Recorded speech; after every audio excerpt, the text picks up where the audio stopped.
Bonsoir à tous, bonsoir à toutes, c'est Late et Smart en ce mardi soir, 1 heure pour tenter de mieux comprendre l'actualité du moment, les sujets économiques du moment en compagnie de mes deux invités. De quoi va-t-on parler ce soir? Une petite pincée de commerce extérieur, ce sera l'apéritif. Ensuite, notre premier débat autour, on reviendra sur le Bitcoin avec une question. Voilà, est-ce que c'est le signe d'une euphorie? Euphorie, c'est peut-être un peu pour dire n'importe quoi, ou en tout cas d'une spéculation, d'une vague un peu optimiste ou d'un excès d'optimisme, ou à l'inverse, est-ce que c'est le signal raisonné, raisonnable, argumenté d'un certain laxisme monétaire de la part des instituts d'émission, à la fois la Fed américaine, la BCE et cette politique de la planche à billets. Voilà, ce sera l'objet de premier débat. Et puis dans la deuxième moitié de l'émission, nous nous intéresserons aux différents plans de relance. Alors, il y a d'un côté, c'est un peu la thématique sur les marchés en ce début d'année, le petit parfum. Et s'il y avait un retour de l'inflation, ça veut dire que s'il y avait une inflation, une des possibilités pour avoir de l'inflation, ce serait peut-être une reprise économique trop forte aux États-Unis.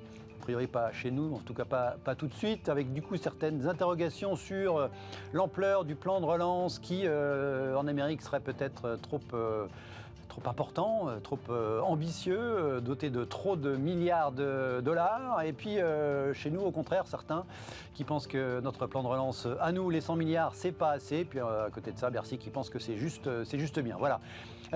Trop ou pas assez, qui a raison en matière de plan de relance? Ce sera le deuxième débat de l'émission. Émission ce soir en compagnie d'Hélène Botchon. Bonsoir. Bonsoir. Vous êtes économiste au sein du groupe BNP Paribas. Jean-Marc Vittori, bonsoir. Bonsoir. Vous êtes journaliste économique, éditorialiste au quotidien Les Échos. Merci à tous les deux d'être à mes côtés. Tout de suite, la petite question apéritif.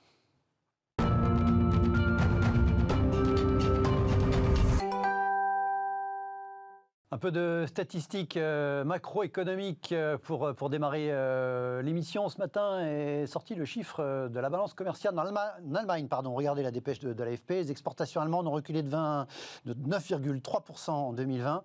Et l'excédent commercial de 20% également sur 12 mois. Donc on a une balance commerciale qui, dit l'agence, s'est tassée à 179 milliards d'euros. Alors c'est vrai que c'était 224 milliards d'euros. On parle donc d'un excédent commercial de 179 milliards d'euros en Allemagne, donc qui s'est tassé.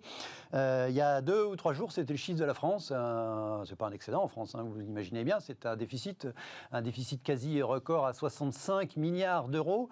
Et en même temps, Hélène, j'ai l'impression que la balance commerciale, on s'en fiche un peu. C'est le titre de cette petite question apéritif. À une époque, on en parlait beaucoup de la balance commerciale, du commerce extérieur, du déficit le plus souvent, en tout cas en France. Moins 65 milliards en France, plus 180 milliards. Alors, moins 65 milliards, voilà, c'est quasiment un non-événement. Plus 180 milliards en Allemagne, c'est un non-événement aussi. Et en même temps, parfois, on dit que l'Allemagne elle a de trop gros excédents. Finalement, c'est pas si bien que ça. C'est quoi est-ce qu'il y a une vérité? Non, il n'y a pas de vérité. Tout dépend un peu du point de vue qu'on prend. En fait, des deux côtés du Rhin, il y a une forme d'excès, de déséquilibre excessif, que ce soit du côté français ou du côté allemand. Nous, côté français, c'est le signe, on va dire, d'une propension à importer qui est assez vigoureuse. Là, je parle en général, je ne parle pas de ce qui s'est passé spécifiquement l'année dernière, en 2020. Et du côté allemand, on va dire une propension à ne pas importer. L'opposition entre les deux modèles venant... et surtout à exporter, d'ailleurs. Et ils ont une grosse force exportatrice, bien plus importante que nous. Mais c'est vraiment les deux éléments, en fait, qui regardaient. Un déficit ou un excédent, c'est bien la différence entre les exports et les imports. Donc les deux éléments comptent. En France, le fait est qu'on a une dynamique de la demande intérieure qui est, on va dire, dans le temps, historiquement, un peu plus importante qu'en Allemagne. Alors on le reproche à la France, comme quoi c'est trop dynamique, un modèle trop tiré par la conso. On reproche aussi à l'Allemagne d'avoir un modèle trop tiré par les exports. Quel est le bon modèle? En fait, je ne suis pas capable de vous le dire. Non, il n'y a pas de vérité absolue. À un instant donné, on a l'impression, oui, que le modèle allemand est plus performant. À d'autres moments, on va dire, dans l'histoire contemporaine, on a l'impression que c'est plutôt le modèle français, économique français, qui a été important. Donc, le débat, en fait, suit son cours. Le fait est qu'en tout cas... Et quitte à être dans l'excès, est-ce qu'il faut mettre dans l'excès dans l'excédent ou dans l'excès dans le déficit? C'est une question de mesure. Intuitivement, on penserait de ne pas être en excès dans le déficit, donc être plutôt dans l'excédent. J'aurais dit le contraire, moi. Ah oui. J'aurais dit le contraire. D'accord, non mais très bien. Je pose la question. Mais vraiment, c'est difficile parce que du côté allemand, ce que je perçois d'excessif, c'est l'insuffisance de la consommation et de la demande intérieure. Ouais. Et le fait est que leur force de frappe à l'exportation est vraiment un élément de dynamisme incontestable, qu'on aimerait bien retrouver en France. Après, quand le commerce extérieur souffre, l'Allemagne souffre beaucoup plus que la France. Et le fait est que l'année dernière, c'est un contre-exemple très particulier, où le poids très important des services, on va dire, intérieurs en France, plus directement exposés à la crise de la Covid-19, font que la France a beaucoup plus souffert dans sa demande intérieure. Oui, et puis on avait un secteur exportateur, hein, c'était l'aéronautique qui a été complètement mis à l'arrêt pour des raisons très spécifiques par la crise sanitaire. Jean-Marc, votre regard sur ces deux stratégies économiques et puis surtout sur la valeur du chiffre, du sol, que moi j'ai l'impression qu'on en parlait à une époque beaucoup plus, on en parlait même au journal de 20h, tous les mois, le sol du commerce extérieur, aujourd'hui c'est... Nous sommes dans des circonstances exceptionnelles, donc il y a des chiffres qu'on regarde aujourd'hui différemment de la façon dont on les regardait il y a quelques années, et le commerce extérieur en fait partie. Le commerce extérieur, on s'en fiche jusqu'au jour où on a un problème pour le financer. Je vous rappelle que la crise qu'on appelait la crise de la zone euro, il y a 10 ans, qui a frappé la Grèce, puis l'Espagne et l'Italie, le problème, c'était pas la dette publique, contrairement à ce qu'on a raconté, ce n'était pas une dette d'abord de la dette publique, c'était une dette du financement extérieur. C'est que ces trois pays avaient un énorme déficit extérieur et que du jour au lendemain, suite à un changement d'attitude, notamment sur la dette publique, les investisseurs étrangers ont cessé de mettre de l'argent dans ces pays et ces pays ont dû ajuster donc l'offre et la demande pour retrouver un équilibre de leur compte extérieur extrêmement rapidement. Ça fait des récessions extrêmement violentes. Donc, tant que l'argent arrivait, il n'y avait pas de problème. Et puis le jour où, pour une raison ou pour une autre, les gens qui apportent de l'argent changent d'avis, alors à ce moment-là, ça tourne à la catastrophe. Et donc, pour l'instant, il n'y a pas de problème. Il n'y a pas de problème. Et dans la zone euro, la plupart des pays sont aujourd'hui en excédent, sauf un, la France, qui pour l'instant se finance sans problème. La question, c'est, il y a un jour où les investisseurs peuvent changer d'avis. Et ce jour-là, ça peut devenir très, très compliqué. D'accord, mais on n'y est pas. Pour l'instant, non. On n'y est pas aujourd'hui. Tiens, à propos, puisqu'on parle de statistiques européennes, l'Italie, effet Mario Draghi, les taux à 10 ans à 0,5, record absolu, enfin à la baisse, le niveau le moins élevé de l'histoire de l'Italie. L'État italien emprunte en France c'est moins 0,3, en Allemagne ça va être moins 0,5, moins 0,6. L'Italie a plus 0,5. Il y a un effet baguette magique, Mario Draghi aux commandes. On a exactement la même chose que ce que je disais à l'instant, c'est-à-dire que les investisseurs sont rassurés par Mario Draghi, qu'ils connaissent, qui a bien manœuvré dans la crise de la zone euro que j'évoquais juste à l'instant, et donc ils sont rassurés, et donc ils prêtent de l'argent en Italie. Imaginez que pour une raison ou pour une autre, Mario Draghi ne parvienne pas à former son gouvernement. Je pense qu'on verrait l'inverse et qu'on pourrait voir des tensions extrêmement compliquées à gérer. Il y a un effet people dans l'économie, en fait. Oui. C'est clair que ça... dès qu'on parle de Mario Draghi, oui, il y a quelque chose qui se... Sur les marchés, il y a une espèce de fan club, manifestement. C'est clair qu'il y a un effet... comment je pourrais dire ça? Oui, people, célébrité, c'est quelqu'un qui est identifié comme ayant sauvé la zone euro avec son propre quoi qu'il en coûte. Donc le fait est que qu'il arrive, on va dire, en Italie pour reprendre en main le sort de l'Italie, comme le disait Jean-Marc, oui, ça rassure pour le moment les marchés. Après, par rapport à l'inquiétude qu'on peut avoir sur ces difficultés éventuelles à former un gouvernement, on peut aussi imaginer que si d'aventure il y avait ce genre de difficultés et si des tensions émergeaient sur la dette italienne, on sait que la BCE est toujours là et se montre très active, alors pas forcément spécifiquement sur la dette italienne, mais tous ces programmes de rachat d'actifs visent à tempérer ce genre de tensions. Donc on peut imaginer qu'on ne vivra plus le genre de tension qu'on a observé lors de la crise de la dette souveraine en zone euro, 2011-2012. En parlant des problèmes de rachat d'actifs, vous nous faites une transition formidable avec le premier, mais vous le saviez, débat de cette émission tout de suite.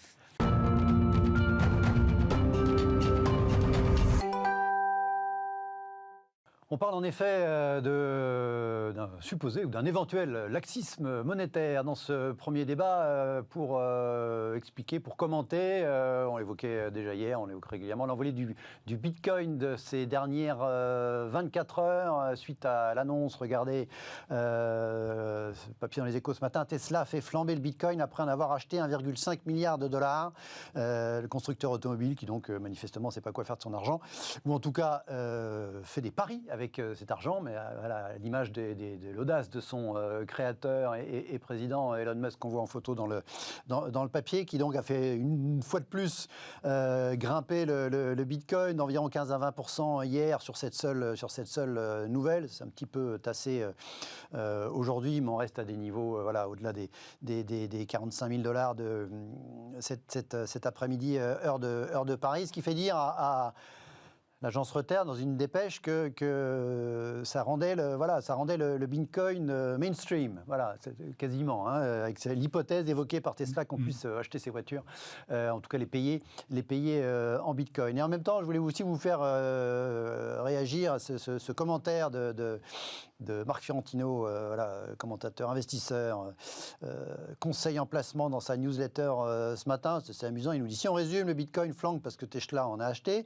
Tesla monte parce qu'ils ont acheté du Bitcoin qui monte parce que Tesla en a acheté, et Tesla monte, etc., etc. Bref, vous avez compris, j'ai rarement vu ça, c'est toute beauté. Il nous dit 2 indicateurs d'euphorie qui ne font plus qu'un, c'est magique. Alors, des indicateurs d'euphorie, c'était dans sa définition, c'est d'abord l'action Tesla d'un côté, le Bitcoin de l'autre qui fusionne de fait. Alors, parmi les arguments des promoteurs du Bitcoin, il y a l'idée que, aussi, notamment dans les explications conjoncturelles, que face à la politique monétaire généreuse, on va dire, je ne sais pas si elle est laxiste, mais des instituts d'émission et des grandes banques centrales, à commencer par la Fed aux États-Unis et la BCE en France, le Bitcoin dont le nombre est fini, était fixé par ses créateurs à l'origine à 21 millions d'unités, pouvait représenter une sorte de sécurité face à une masse monétaire devenue incontrôlée compte tenu de la politique que vous évoquiez tout à l'heure, Hélène, de rachat d'actifs, et donc de fait, on disait utiliser la planche à billets à une époque. Alors d'abord, sur la planche à billets précisément, est-ce que vous évoquiez en termes favorables, ou en tout cas utiles, cette action de la Banque centrale possible, parce que vous évoquiez l'Italie tout à l'heure. Est-ce que dire que la politique monétaire actuelle est laxiste, c'est un gros mot? Alors, c'est pas du tout le terme que j'utiliserais. En tant qu'économiste, nous, on parle de politique monétaire accommodante, expansionniste, du laxisme monétaire. Je vois pas du laxisme budgétaire, j'en ai déjà entendu parler. Du laxisme monétaire, non, c'est d'accord, alors accommodante, expansionniste, voilà.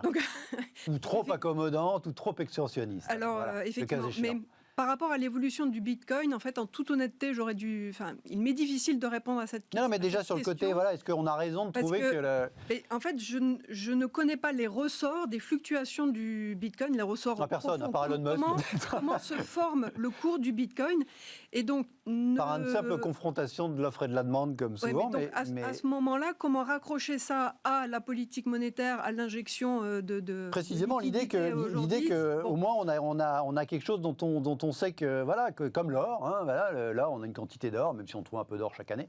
On sait ce que c'est, le côté d'une c'est pas vraiment une monnaie, mais limite valeur refuge. Absolument. Valeur refuge.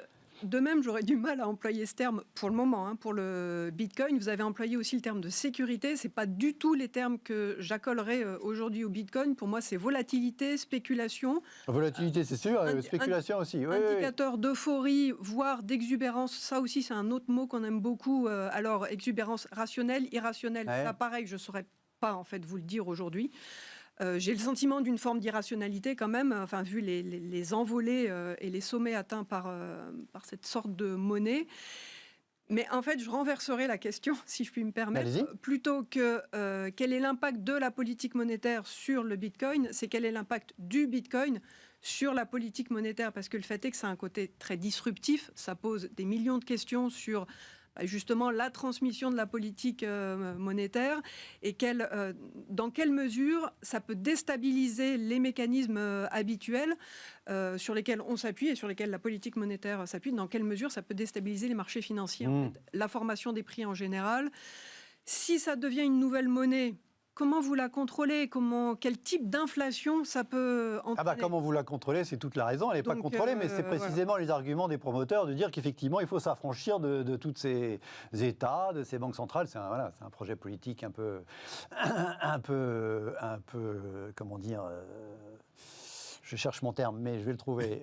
Il y a l'idée de contestataire. Libertarien, voilà. Ou libertarien, Jean-Marc, votre regard déjà sur l'éventuelle rationalité de l'exubérance du cours du Bitcoin, notamment par rapport à cette idée qui est défendue par certains, finalement c'est relativement sûr, on sait où on va, on a une quantité finie, alors que les bidons de banque centrale, ils ont eu tendance quand même à enfler comme la grenouille de La Fontaine ces dernières années. Alors, le Bitcoin, d'abord, quand est-ce qu'il a été créé ? Il a été créé juste après la faillite de Lehman Brothers et l'annonce des interventions massives par les banques centrales pour empêcher un krach financier, un krach du système financier. Et ce n'est pas un hasard. Et dans le lancement du Bitcoin a été mentionné implicitement cette situation. Et donc, face à une création monétaire qui allait se libérer de manière extraordinaire, on allait lancer une monnaie, c'était présenté comme tel. Moi, je ne pense pas que c'est une monnaie. Je pense que c'est un actif financier, mais ça a été présenté comme une monnaie dont la quantité serait limitée, contrairement à la monnaie des banques centrales, dont la quantité devenait manifestement illimitée. Voilà. Donc ça, c'est le lancement. Ouais. Aujourd'hui, qu'est-ce qui se passe ? Depuis un an, on a à nouveau des politiques monétaires qui ont... accommodantes, comme disait ultra accommodantes, il faut le dire. Hein. Elles sont ultra accommodantes. Ça ne veut pas dire forcément trop, mais... J'étais pas rigoureux dans mon terme de laxisme qui n'est pas adapté en tout cas, à la politique monétaire. Elles sont ultra accommodantes. Et donc, on voit encore plus de milliards d'euros et de dollars se fabriquer. Et donc, face à ça, il y a un certain nombre d'investisseurs qui s'inquiètent, qui se disent quand les bornes sont franchies, il n'y a plus de limite. Hein. Jusqu'où est-ce qu'on va continuer de fabriquer ces milliards ? Aujourd'hui, personne ne peut répondre à cette question. Et donc, il y a un certain nombre d'investisseurs qui s'inquiètent et qui se disent il faut trouver d'autres façons de placer son argent. Les actions... c'est limité, puis les taux les niveaux sont déjà très élevés. Et donc, on cherche d'autres familles d'actifs qui peuvent éventuellement être décorrélés des obligations, des placements monétaires et des actions.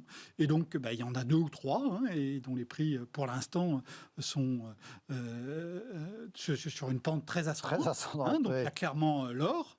Il y a le Bitcoin et les crypto-monnaies ou les crypto-actifs, et puis l'immobilier. Et donc, on voit bien que dans la situation actuelle, il y a beaucoup d'investisseurs qui cherchent pas forcément à remplacer, mais à compléter leurs investissements par des placements dont la nature du risque est différente. Elle n'est pas forcément moindre. Moi, je pense que le Bitcoin, c'est un placement extraordinairement risqué. Il n'y a rien en face du Bitcoin. Quand vous achetez une action d'entreprise, en face, vous avez un bout de l'entreprise. De société. Quand vous achetez de l'or, l'or, ça sert aussi à faire des bijoux, à faire des dômes des invalides, des choses comme ça. Quand vous achetez de l'immobilier, vous pouvez toujours aller habiter dedans. Le Bitcoin, voilà. Ça ne sert à rien d'autre informatique qu'à vouloir être une garantie.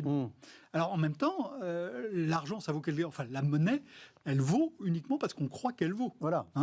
Si je pourrais vous sortir un billet de 10 €, pourquoi est-ce qu'il vaut 10 €? Parce que nous croyons tous qu'il vaut 10 €. Il n'y a aucune garantie derrière. L'euro, c'est la première grande monnaie qui a été créée sans avoir une garantie métallique derrière. Le dollar a été créé avec la garantie de l'or qui petit à petit a sauté. Qui a perdu en 1971, il y a un demi-siècle. Mais l'euro, il a été créé sans garantie métallique derrière. Donc il vaut uniquement parce que nous croyons.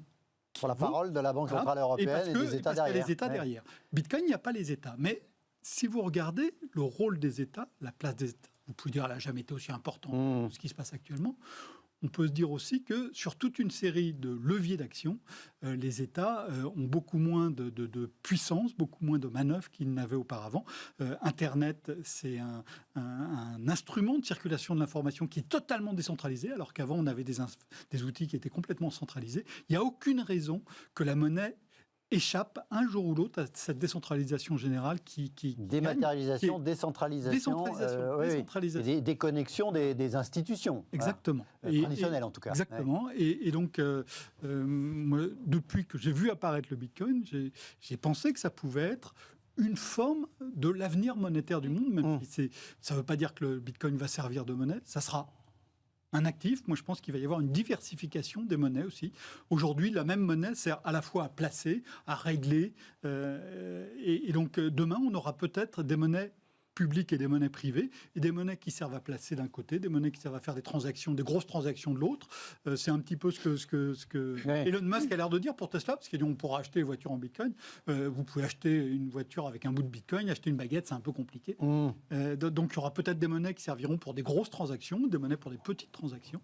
On va avoir un avenir monétaire beaucoup plus varié que celui qu'on a eu depuis 3 siècles, depuis qu'est apparu l'État-nation.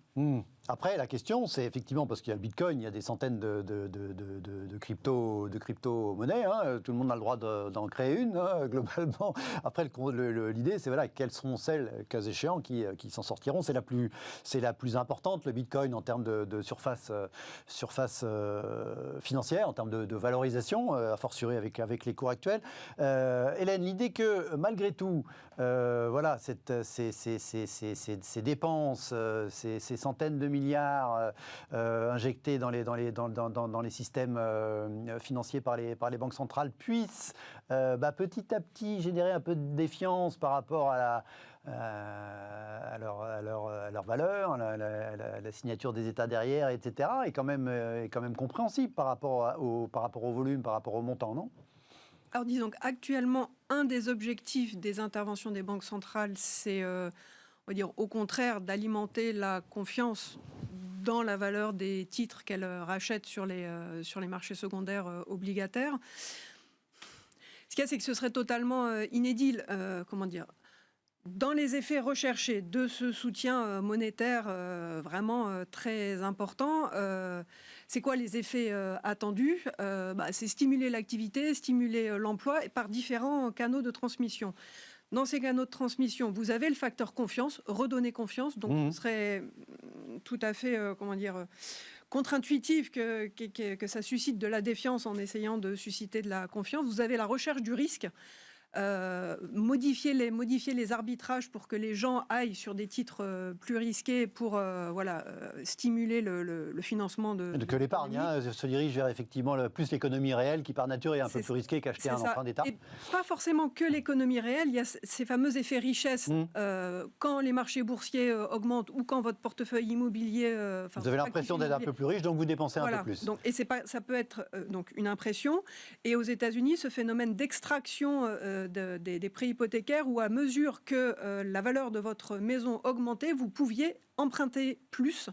Alors c'est ce qui nous a conduit à la crise du subprime. J'allais dire, oui, ça n'a pas été... Passons à autre chose, mais il y a ces effets richesse qui sont un des canaux de transmission. Donc quelque part que la politique monétaire conduise à une hausse des marchés boursiers en particulier, à de la prise de risque, c'est un des effets recherchés et c'est parce que c'est censé effectivement aussi venir en soutien de la croissance, de l'emploi. Le but ultime étant d'atteindre les cibles d'inflation. Alors nous, en Europe, on n'a qu'un objectif, c'est une cible d'inflation. Aux États-Unis, ils ont aussi le plein emploi. Mais quelque part, pour avoir plus d'inflation, en tout cas aujourd'hui, si je me place dans la situation actuelle, pour avoir plus d'inflation, il faut plus de croissance, plus d'emplois, plus de salaires. Donc en fait, tout marche bien ensemble. Et là-dedans, effectivement, vous avez ce canal financier. Pourquoi on baisse les taux aussi ? Pour faire du crédit. Qui dit crédit dit financement des dépenses d'investissement, de consommation. Donc, l'effet recherché de ces politiques monétaires, c'est bien de ramener de la croissance et d'atteindre les objectifs d'inflation. Donc c'est vrai qu'il y a des difficultés à atteindre cette fameuse cible d'inflation. C'est pour ça aussi qu'elle ne cesse de réinjecter des liquidités, qu'on a ce sentiment que ces liquidités hyper abondantes ne vont pas forcément au bon endroit. On a ce débat entre macroéconomistes sur l'inflation qui a déserté la sphère réelle. Donc le prix des biens et services de la baguette de pain. Ou sauf en janvier 2021 dans la zone euro apparemment, mais avec une petite plus 0,9 là sur un mois qui a un petit peu alimenté justement cette thématique que j'évoquais, la thématique de ce début d'année, et si l'inflation revenait, parce que ça change un peu tout quand on a des centaines de milliards de dettes sur le dos comme les États aujourd'hui, enfin en tout cas supplémentaires. Il y a deux choses, donc voilà, il y a ce débat, l'inflation qui semble avoir déserté la sphère réelle pour aller beaucoup plus dans la sphère financière, et quand je dis ça, c'est donc effectivement... Le prix des actifs, ce qu'évoquait Jean-Marc. Les prix des actifs. Et alors, par rapport au retour de l'inflation, franchement, si on avait 2% d'inflation aujourd'hui, moi, je serais ravie. Ça fait tellement longtemps qu'on attend de revenir à des rythmes d'inflation qui correspondent à la stabilité des prix. 2% d'inflation, c'est rien. C'est rien. En fait, compte tenu des erreurs de mesure, des difficultés de mesure qu'on a, compte tenu des progrès techniques, enfin bon, bref, de plein de difficultés de mesure, en fait, 2% d'inflation, ça correspond grosso modo à de la stabilité des prix. C'est l'objectif des banques centrales. Donc si aujourd'hui on est à 0,9% sur un an en zone euro, et sachant même que derrière ça, en fait, vous avez des effets hyper ponctuels, un peu de pétrole, donc et il y a à peine de l'inflation sous-jacente, celle qui compte vraiment. Il n'y a pas de souci à ce stade. Enfin, vraiment, pour moi, il n'y a pas un sujet d'inquiétude. On en reparlera tout à l'heure avec les idées de surchauffe aussi par rapport, enfin en tout cas, imaginez, on n'en est pas là. Jean-Marc, par rapport aux différentes crypto-monnaies, ce que j'évoquais tout à l'heure, il y en a. Qu'est-ce qui ferait qu'à part la dimension people, là encore, c'est comme Mario Draghi, il y a une dimension people dans le Bitcoin maintenant, avec Elon Musk notamment en tant que promoteur. Il avait 3 jours plus tôt, il faisait la promotion d'une autre crypto-monnaie qui s'appelle le Dogecoin, effectivement, qui est une valeur unitaire bien plus faible, qu'il a fait quadrupler en 2 jours, en passant de 2 centimes à 8 centimes. Qu'est-ce qui fait qu'une crypto-monnaie va s'imposer plutôt qu'une autre? Juste son adoption plus massive, le cas échéant. Il va y avoir plusieurs éléments. D'abord, il va y avoir son côté pratique. Parce que cette monnaie pratique, actuellement, le Bitcoin, encore une fois, pour acheter une baguette, c'est inutilisable. Oui. En plus, on peut acheter des fractions de Bitcoin, donc on imagine qu'on puisse dépenser des fractions de Bitcoin aussi. Oui, mais bon, ensuite, il faut certifier. Donc, il y a un processus très compliqué derrière, un processus numérique et énergétique, qui est même très compliqué. Donc, vous pouvez difficilement l'envisager pour les petites transactions du quotidien. Donc, il va y avoir le côté pratique qui va faire que certaines monnaies peuvent s'imposer. Il va y avoir aussi les garanties derrière, parce que à partir du moment où vous avez une partie importante de vos ressources financières qui sont détenues dans une monnaie, vous dites est-ce que je suis certain que cette monnaie va continuer de valoir ce qu'elle vaut et donc il y a la garantie. Et c'est pour ça que il y a des acteurs qui phosphorent très fort sur cette idée, c'est les GAFA. Et donc, Facebook avait annoncé le lancement d'une monnaie de manière un peu naïve, le Libra. Ils ont depuis beaucoup affiné, ils continuent de travailler dessus, après s'être fait retoquer assez violemment, encore une fois en raison de leur naïveté. Ils avaient bien compris le côté technique des moyens de paiement, mais absolument pas ce qu'était la monnaie. Il y avait personne qui connaissait un peu l'histoire de la monnaie chez eux, par exemple. Et il faut connaître un petit peu ça pour lancer une monnaie. Mais bon, ils continuent de travailler, donc il peut aussi y avoir la garantie d'une institution, d'une grande entreprise ou d'un consortium d'entreprises. Le Libra avait été lancé le projet Libra avait été annoncé il y a 2 ans avec toute une série d'acteurs, y compris les groupements de cartes bancaires. Oui, il y avait Visa, oui, absolument, je me souviens. Et donc, voilà, donc il peut y avoir aussi un ensemble d'institutions suffisamment puissantes qui peuvent garantir derrière. Donc ça peut aussi être un élément qui peut faire qu'une monnaie une monnaie privée, gagne la confiance d'une partie de l'opinion. Endorsement, en bon français. Jean-Marc, vous donniez tout à l'heure des arguments relativement rationnels, expliquant un certain intérêt pour le Bitcoin, en l'occurrence, justement dans la diversification des risques. Voilà, vous évoquiez tout ça très, très bien. À l'inverse, je citais Marc Fiorentino, à l'inverse, il parle d'euphorie. Alors pour vous, si je reviens à l'intitulé du débat, est-ce que c'est un signe d'euphorie, parce que dans euphorie sur les marchés en matière monétaire, on est un peu au-delà du raisonnable, non ? Non, mais il y a les deux à la fois. On a clairement aussi de l'euphorie.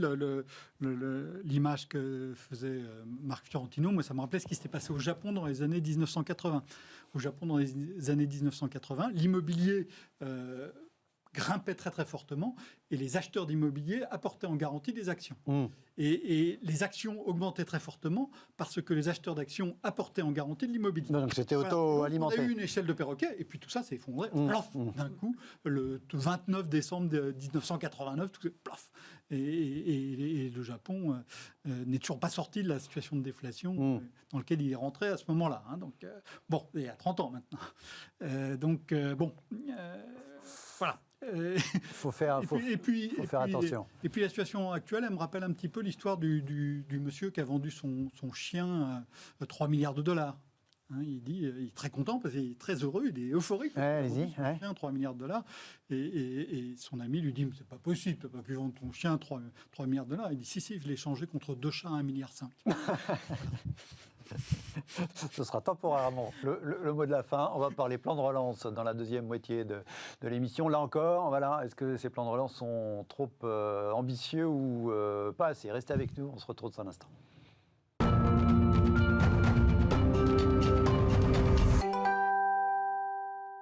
Retour dans l'été Smart, merci de nous rester fidèles. Nous allons parler plan de relance. Le débat est intitulé Relance, trop ou pas assez.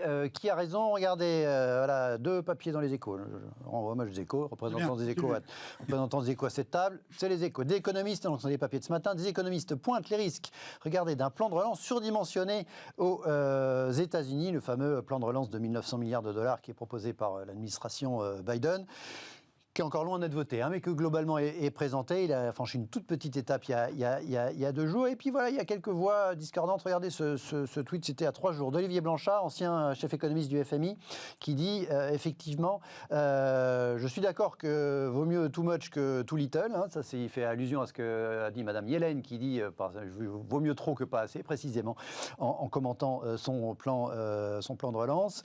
Mais voilà, la question c'est how much, voilà combien. Much, too much, voilà, excusez-moi, on est en anglais, mais globalement, vous comprenez tous, c'est à la fois possible, dit-il, et harmful, donc pourrait faire du mal. I think this package is too much. Et en face, alors, à Bercy, encore un papier des Échos, je le disais, je cite beaucoup les Échos ce soir, évidemment, Bercy garde le cap de son plan de relance, malgré le coup d'accélérateur américain. L'exécutif à Paris qui juge suffisant son plan de relance, rejetant la comparaison avec le plan massif de Joe Biden. Et ce papier il intervient alors que, voilà, la semaine dernière, quelques voix discordantes commençaient à demander un grossissement, voire un doublement chez certains du plan de relance, français.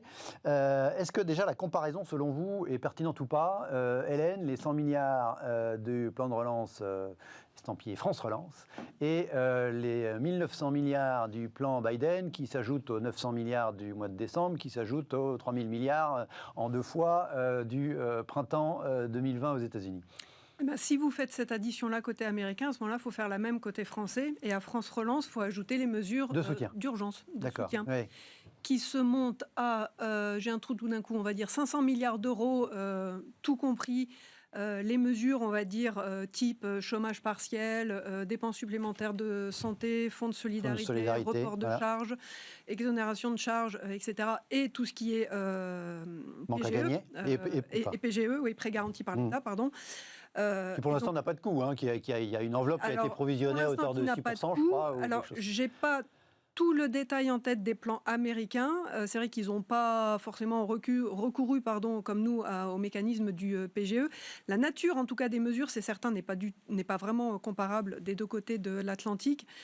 Les États-Unis sont plus gros de toute manière. Et quand on cumule tout en pourcentage du PIB, on est quand même beaucoup plus important aux États-Unis. Les États-Unis ont fait beaucoup plus, effectivement. Mais si vous voulez, on va dire, essayer de comparer ce qui est comparable, à ce moment-là, il faut vraiment tout additionner des 2 côtés.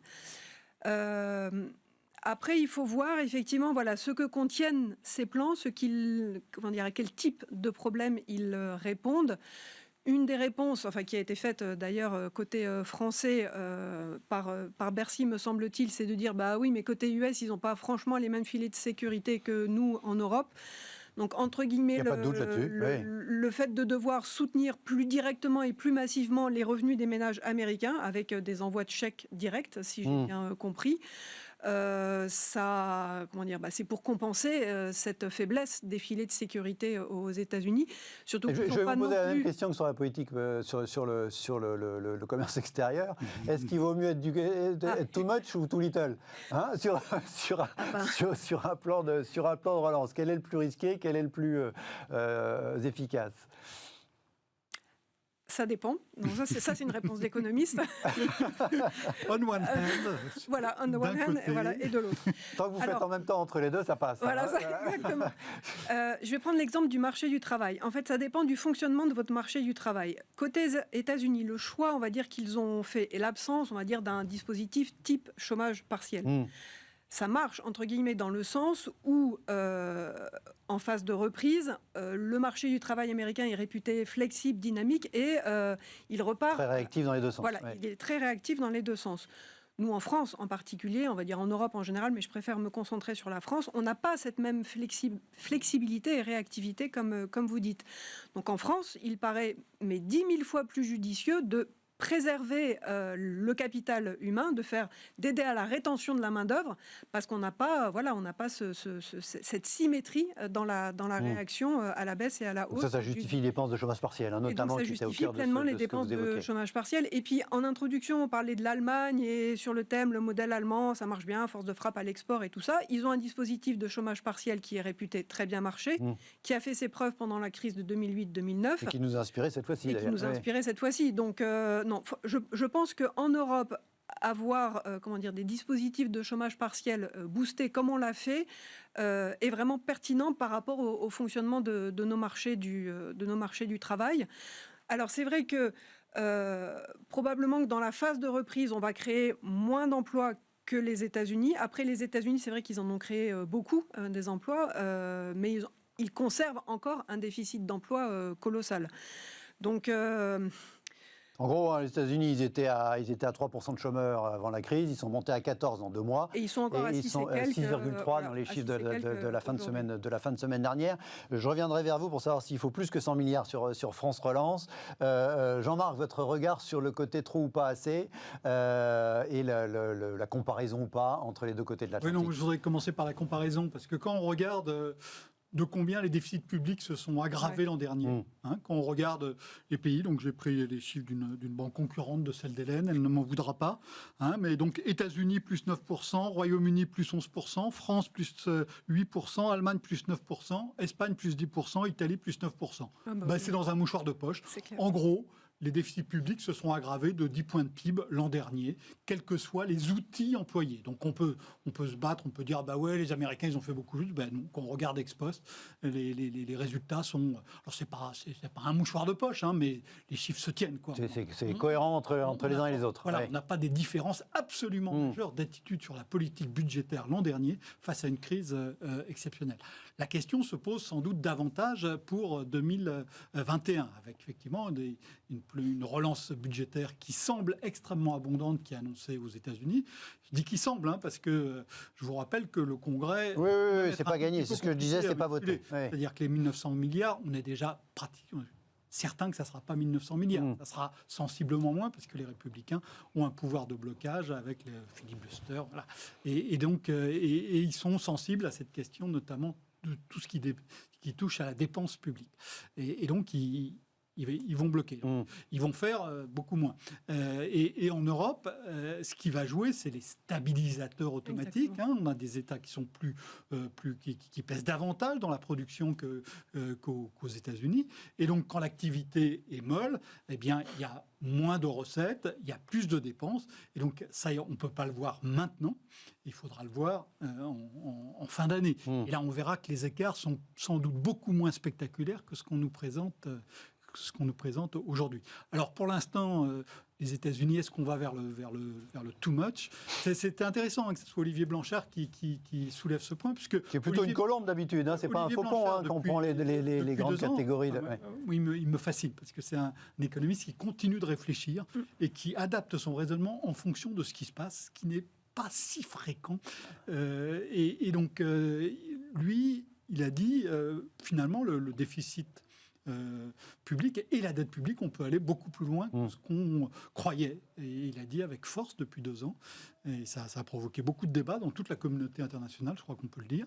Et là, il dit, il envoie un message dans l'autre sens. On va peut-être... Il s'ajuste, il s'adapte, il est agile ou il regarde ce qui se passe. D'accord. Il regarde ce qui se passe et il se pose des questions sur ces 1 900 milliards qui donnent même l'impression que les États-Unis sont en permanence dans une politique de relance préélectorale. Je vous rappelle qu'aux États-Unis, on vote tous les 2 ans. Oui, donc ça s'explique pour le coup. Et depuis la grande crise financière de 2008-2009, les États-Unis ont changé, on ne s'en est pas rendu compte. Ils ont changé d'attitude sur la politique budgétaire. Si on regarde le déficit moyen sur la période 2011-2019, donc après la sortie de la grande crise financière, avant l'entrée dans la crise de la Covid, le déficit moyen aux États-Unis, il a été de 7 points de PIB par an. 7 points de PIB par an, et en Europe, on a eu un peu plus de 2 points de PIB par an. Et donc, voilà, les États-Unis, ils ont choisi un modèle de déficit budgétaire massif. Alors, on pourrait dire qu'ils s'appuient sur leurs atouts. Leurs atouts, c'est leur monnaie. Le dollar. On y revient. Qu'un homme politique français qui est décédé il n'y a pas si longtemps parlait du privilège exorbitant de la devise américaine. Et j'ai l'impression que les Américains tirent ce privilège exorbitant comme jamais depuis une décennie et qu'on ne s'en est pas rendu compte. Quand Blanchard reste sur lui, il dit, voilà, encore une fois, c'est pas, il dit, on peut réafficher le tweet, il dit, on peut viser à un petit peu de surchauffe, mais là encore, the question is how much, combien de surchauffe est-ce que c'est assez, quand on n'est pas spécialiste comme moi, on se dit, on est un peu stupéfait, alors qu'on a quand même encore le sentiment d'être en pleine crise, d'entendre une éminence. Alors après, on peut ne pas être d'accord, c'est le propos de ce débat, évoquer la surchauffe. Est-ce qu'on est proche d'une surchauffe? En fait, il se projette, effectivement, il voit il imagine les 1900 milliards arriver et se dire que voilà, ça va tout d'un coup, là, ça va, comme du charbon qui alimente le moteur du paquebot, là, ou je ne sais quoi, ça va déclencher la surchauffe. Vous imaginez la surchauffe, Jean-Marc? C'est très compliqué. Et moi, l'une des grandes leçons que je retiens du mandat qui vient de s'achever de Donald Trump, c'est qu'on peut faire surchauffer l'économie sans entraîner de catastrophes, de redémarrage de l'inflation. Il l'a fait en baissant les impôts, avec une croissance très forte. Donc les chiffres de déficit budgétaire que j'évoquais, ça a amené le chômage en dessous de 4%. Il y a 10 ans, personne n'aurait parié que le chômage pouvait descendre en dessous de 4% aux États-Unis sans enclencher une surchauffe, des déséquilibres majeurs de l'économie. Ça n'a pas été le cas. On ne sait pas jusqu'où on peut aller, y compris sur la baisse du chômage. La surchauffe aujourd'hui, elle paraît très difficile à imaginer parce qu'avec les moyens exceptionnels qu'on a eus, je dirais, en temps calme, on n'a pas déclenché de surchauffe. Dans une période aujourd'hui où on a même beaucoup d'indicateurs qui sont déprimés, où on a des problèmes sur le marché de l'emploi qu'évoquait Hélène, qui reste absolument majeur, on a du mal à imaginer une surchauffe. Le problème, il vient peut-être de la façon dont va être dépensé cet argent. Cet argent, contrairement à ce qui est fait en Europe, il va être envoyé sous forme de chèques. Pas que, mais en partie. Aux Américains, mais assez largement. Et cet argent, on a un certain nombre de raisons de penser qu'il ne va pas être très bien dépensé pour une large part. On sait que dans ce qu'on a vu récemment sur l'histoire GameStop, il y avait des gens qui se retrouvaient sans emploi et avec un chèque qui tombait et qui l'ont dépensé. En essayant de le faire fructifier facilement, en croyant. Donc on a ça qui a joué. On a vu aussi que des gens, y compris parmi les Américains les moins aisés, avaient épargné cet argent au lieu de le dépenser. Et donc il y a une vraie question sur les moyens qui sont utilisés. Je pense qu'une partie de la remarque d'Olivier Blanchard vient de ça, vient de l'outil utilisé. Il ne suffit pas de... Ce qui détermine le too much, ce n'est pas uniquement le montant, c'est aussi la façon dont on dépense. On peut dépenser intelligemment pour préparer l'avenir, ou on peut dépenser moins intelligemment pour se préparer des voies, ce qui est important pour la prochaine élection, mais avec des effets sur l'économie qui peuvent être beaucoup plus déséquilibrants. Hélène, dans vos modèles, la surchauffe est une hypothèse, hypothèse 37 ou qui arrive un petit peu plus tôt dans la liste des hypothèses que... Non, hypothèse 37, comme vous dites. Non, et ce qui est perturbant aussi, et Jean-Marc l'a souligné, c'est qu'en fait, par surchauffe économique, nous, on entend... Un des signes manifestes d'une surchauffe économique, c'est une inflation, effectivement, un petit peu galopante. Donc, qu'est-ce qu'on entend par galopant ? Trop élevé. Donc, au-delà des fameux, de la cible des 2%. Ça fait belle lurette. Donc, on n'a pas eu une inflation durablement supérieure à 2%. Et comme vous le disiez, aux États-Unis, on a eu beaucoup de stimulus, de soutien budgétaire, un taux de chômage historiquement bas, et une inflation calme plat là-dessus. Donc on avait des signes de surchauffe par certains aspects et aucun signe de surchauffe par d'autres. Donc c'était très perturbant, très problématique sur les mécanismes, comme on dit, endogènes d'un cycle économique. Parce que si on n'a pas d'inflation, qu'est-ce qui précipite la fin du cycle économique ? Il n'y a pas si longtemps, on expliquait toutes les bonnes raisons pour lesquelles on n'avait pas d'inflation. La démographie, la productivité, la technologie qui changeait tout, effectivement, on nous expliquait que les bouquins d'économie qu'on a tous eu dans des vies précédentes, qu'il fallait les jeter à la poubelle parce que voilà, on était dans un nouveau monde. Et puis voilà, d'où l'intérêt de se dire, bah tiens, c'est amusant, on en reparle un petit peu. Elles sont toujours là, ces raisons, et c'est pour ça que l'inquiétude qu'on devine d'Olivier Blanchard, selon laquelle ce package budgétaire pourrait entraîner une surchauffe de l'économie américaine, en tout cas, dans l'immédiat, ça me paraît une hypothèse pas envisageable. En plus, ça supposerait que les 1 900 milliards de dollars soient injectés cette année, en one shot, ce qui ne me semble pas être le cas. Et c'est vrai que c'est assez fascinant de voir ce débat émerger, alors que, vous le disiez, on est encore en pleine pandémie. J'allais dire aussi en plein marasme économique. Après, lui, il n'est pas médecin. Son boulot, c'est de se projeter et d'imaginer l'économie de demain. On est quand même aux États-Unis, dans une situation où le niveau d'avant-crise n'a pas été récupéré et où on se pose encore 36 000 questions sur la vitesse à laquelle on va le récupérer. Les US ont un temps d'avance sur nous. Ils vont peut-être y aller plus vite que nous. Mais il y a quand même un écart de production par rapport à la normale qui reste à combler. Donc parler de surchauffe ou de stimulus budgétaire trop important aujourd'hui, c'est assez fascinant. Et ce qui fait que pour moi la question... En tout cas, de ce côté-ci de l'Atlantique, on n'y est pas. Ce n'est pas une préoccupation immédiate de Bruno Le Maire ou d'Emmanuel Macron. Par rapport à la question que vous posez, en fait, moi je rejoins complètement Madame Yellen quand elle dit qu'il ne s'agit pas d'en faire trop ou pas assez. Enfin, il vaut mieux en faire trop, en fait, que pas assez. Compte tenu de la situation. Sur le plan français, je vous reposerai la question, j'avais promis. Sur le plan français, le débat, les 100 milliards de France Relance, c'est pas assez, il faut doubler la mise. On en a les moyens, autant y aller. Votre regard, Jean-Marc ? Moi, je crois que la question, elle se reposera un peu plus tard. La question va être, est-ce qu'il faut soutenir la demande ? Pour l'instant, ce n'est pas la question. Voilà, on a plein de magasins qui sont fermés, on a une situation qui reste extrêmement compliquée et une épargne qui reste massive. Donc, pour le moment, c'est pas le sujet. Le problème, ça n'est vraiment pas la demande. Il va y avoir des grosses questions et qui vont nécessiter des moyens budgétaires importants sur les entreprises. Moi, ça me paraît évident. Ce n'est pas encore le moment, puisque la situation, les problèmes ne se posent pas encore. Mais on va avoir évidemment des taux de non-remboursement des prêts garantis par l'État qui vont être beaucoup plus importants que ce qui est prévu, ou un étalement dans le temps, mais c'est bien qu'une restructuration de dette. C'est un peu la même chose. L'étalement, c'est une partie de la restructuration. Donc, on va avoir un certain nombre de dispositifs qu'il va falloir prendre, qui vont coûter de l'argent. Et cet argent, on le dépensera, il sera débloqué au fur et à mesure où les questions se poseront. Pour l'instant, ces questions-là ne se posent pas. Mais ça ne veut pas dire qu'elles ne vont pas se poser. Elles vont sûrement fatalement se poser. La question, c'est de savoir quand.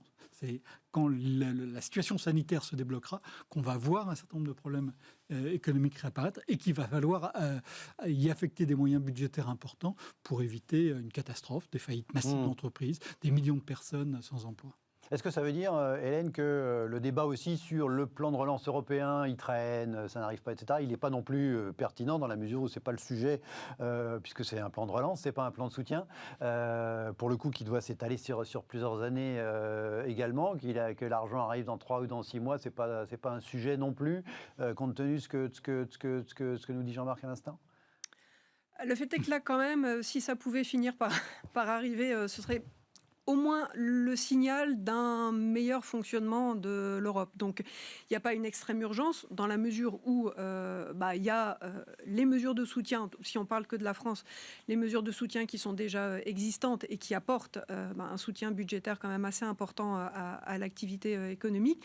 Et puis il y a le plan France Relance, qui va progressivement monter en puissance. Je crois que Bercy estime qu'une vingtaine de milliards sur les 100 auraient déjà été. Je ne sais pas si on doit dire dépensés ou engagés. Voilà. Et ils ont pour objectif qu'il y en ait au moins 40 cette année sur les 100, ce qui n'est pas forcément évident, d'après ce qu'ils disent, à débourser effectivement compte tenu de contraintes administratives, etc. Donc la question... Du côté du plan français, ce qu'il y a, c'est qu'il y a ces deux jambes un peu. Il y a le plan France. C'est l'OFCE qui a un groupe d'économistes qui dépend d'économistes qui dépendent de Sciences Po, qui a dit qu'il ne faut pas 100 milliards, il faut 200 milliards. Il faut doubler le... 100 milliards ne suffira pas. Vous dites aussi, la question viendra plus tard, comme Jean-Marc, vous êtes d'accord, là, il faut d'abord sortir du... J'aurais envie de dire, à ce stade, il est trop tôt pour se dire que France Relance, les 100 milliards ne sont pas suffisants.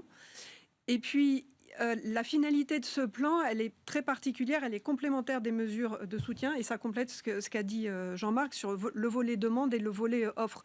Les mesures de soutien d'urgence visent plutôt à soutenir, on va dire, autant que faire se peut la demande, même s'il y a une demande qui ne peut pas exister pour cause de, on va dire, d'activités administrativement empêchées. Donc ça soutient, on va dire, l'activité immédiate, les mesures de soutien.